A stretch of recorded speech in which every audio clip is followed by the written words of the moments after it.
Les Ukrainiens remboursent toujours leurs dettes.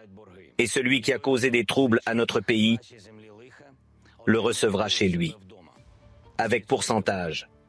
Celui qui veut semer le mal sur notre terre en récoltera les fruits sur son territoire.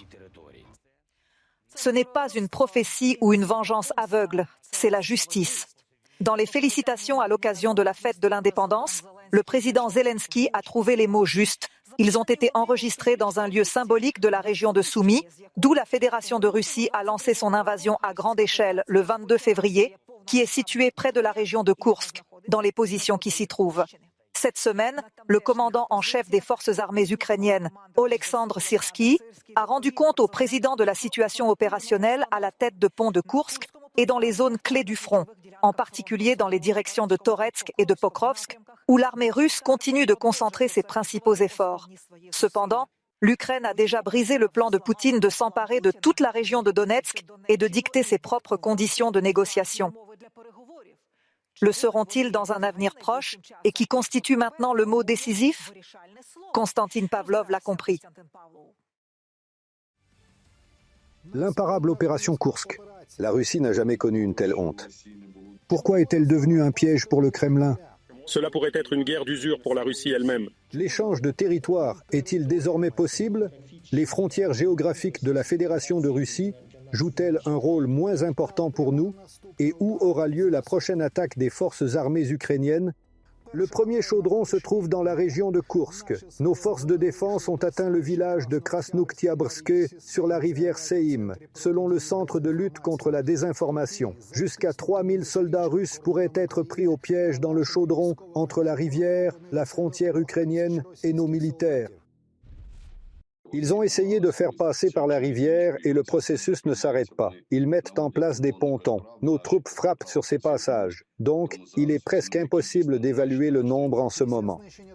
Après la destruction de 3 ponts, presque tout le district de Louchkovski, dans la région de Koursk, a été coupé par voie terrestre de la Fédération de Russie. Les kremlinistes se sont précipités pour établir des passages en ponton à travers le Seym et nos forces de défense étaient prêtes pour cela. À l'heure actuelle, nous pouvons dire que nous contrôlons partiellement 700 km² supplémentaires dans la région de Koursk. Bien qu'ils n'enregistrent pas la présence physique des forces de défense militaires, nos drones FPV en particulier y travaillent activement et des sources russes ukrainiennes ont également fait état de l'utilisation de HIMARS. Mais l'objectif principal de nos troupes n'est pas de contrôler des centaines ou des milliers de kilomètres carrés de la Fédération de Russie et encore moins de s'emparer de colonies, ce qui est l'obsession du dictateur du Kremlin. Je ne pense pas que nous prendrons d'assaut le même Koursk ou d'autres fortifications où les Russes se sont retranchés. Et, une fois que nous aurons atteint des positions favorables, nous prendrons le contrôle de la zone environnante. Dans le même temps, le président ukrainien considère que l'objectif principal de l'opération Koursk est la libération de nos prisonniers, qui sont détenus dans les prisons russes depuis des années. Quelqu'un a dit que nous jouions la carte du dialogue, et ce quelqu'un était Poutine. Ce n'est pas le cas. Il y a plusieurs résultats de cette opération. Tout ne peut pas être discuté, mais tout d'abord, le fond d'échange. C'est quelque chose dont on peut discuter ouvertement. Il est en train de se reconstituer. C'est positif. Et le premier résultat a déjà été atteint. Le jour de l'indépendance, l'Ukraine a rendu 115 prisonniers au Kremlin.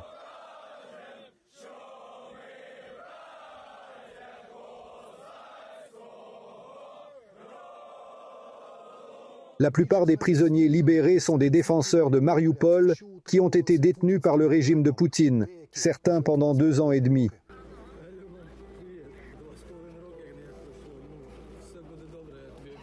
En échange de nos héros, le Kremlin a reçu des conscrits sans expérience du combat, que nos hommes ont surpris dans les forêts de Koursk. Ils ont peur, ils se rendent très vite, ils sont nombreux, ils ne savent même pas courir correctement. Ils croient qu'ils doivent se rendre.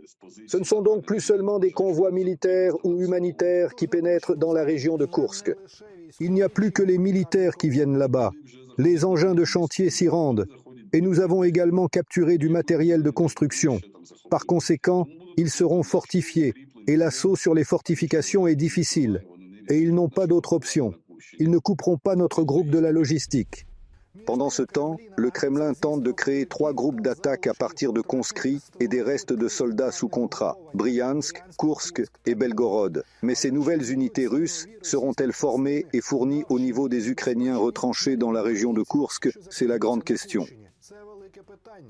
Créer des états-majors, créer des groupes, c'est bien, mais il faut aussi les équiper en matériel et en personnel. Et il faut bien les obtenir quelque part. Et le personnel, on ne peut pas le prendre n'importe où. On peut mobiliser des gens, mais il faut les habiller, les équiper, les transporter et les former à quelque chose. Il est donc peu probable que l'ordre de Poutine de libérer Koursk d'ici le 1er octobre soit réalisé. Les propagandistes du Kremlin l'ont déjà compris. Voici à quoi ressemblait l'opération spéciale Koursk au cours de la première semaine. Les renforts de l'ennemi en territoire profond dans la direction de Koursk ont été stoppés. L'ennemi a stoppé les renforts à partir d'aujourd'hui. La crise a été stoppée. Les renforts ont été stoppés. Mais après 2 semaines de combat, la télévision russe a déjà commencé à chercher des vidéos. L'ennemi est sur notre territoire depuis 2 semaines. Et nous avons entendu des promesses de s'en occuper dans les 3 jours. Mais nous n'avons toujours rien entendu. Qui est responsable de cette situation ? Mais le porte-parole des Kadyrovites, Apti Alaoudinov, assure 2-3 mois et la région de Koursk sera libérée et la soi-disant opération militaire spéciale est terminée, bien que sans préciser à qui appartient la victoire. Je pense que dans les 2 ou 3 prochains mois, tout sera complètement achevé et de plus, cela se terminera non seulement dans la direction de Koursk, mais dans toute l'opération militaire spéciale. Les experts ukrainiens sont convaincus que si notre armée est en mesure de s'assurer des positions favorables, elle pourra se défendre pendant bien plus longtemps que 2 ou 3 mois, au moins jusqu'à la fin de l'année. Nous n'avons pas besoin de nous engager dans des affrontements frontaux de cette ampleur avec les Russes, pas plus que nous n'avons besoin de prendre d'assaut leurs fortifications. Mais attirer leurs réserves et les détruire en chemin est notre tâche principale. Combien de temps devons-nous tenir la région de Koursk? Aussi longtemps que nous le pouvons, tant que la Russie obtient des territoires ukrainiens, c'est-à-dire 10 ans. L'Ukraine peut donc conserver les territoires russes pendant 10 ans. Cependant, une défense globale dans la région de Koursk n'est qu'une option. Les Ukrainiens utilisent désormais la même tactique que les Russes. Ils cherchent des failles dans la défense et, lorsqu'ils les trouvent, ils y jettent leurs réserves.